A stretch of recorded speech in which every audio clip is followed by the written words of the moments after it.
Girls, do the people in your life rely on you for every little thing? Eileen, I think we're out of tape. No worries. I got you, Greg. Well, we've got the perfect solution for you.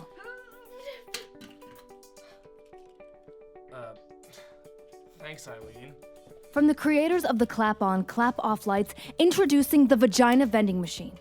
The Vagina vending machine is a box within a box, containing over 1,006 pieces of metal, 2 wires, and 1 large Duracell battery. Oh, how you've grown. I'm trying. Are you hungry? Yeah. Do you want some candy? Yes.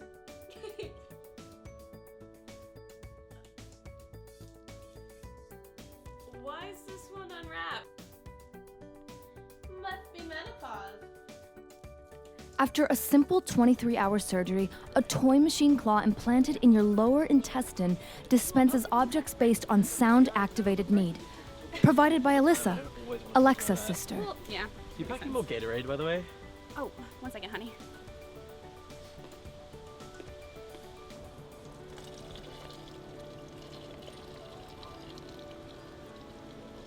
All it takes to activate the Vagina vending machine is 6 Planters honey roasted peanuts. Why peanuts? Because the Vagina vending machine comes in 16 different colors, including periwinkle, mauve, mustard, and turquoise. For just 22 easy payments of $19.84, the Vagina vending machine can be yours. Side effects include, but not limited to, headaches, rashes, nausea, abnormal swelling, normal swelling, all STDs except herpes, mild hallucinations, fear of clown attacks, pulsing of the vulva, and colds.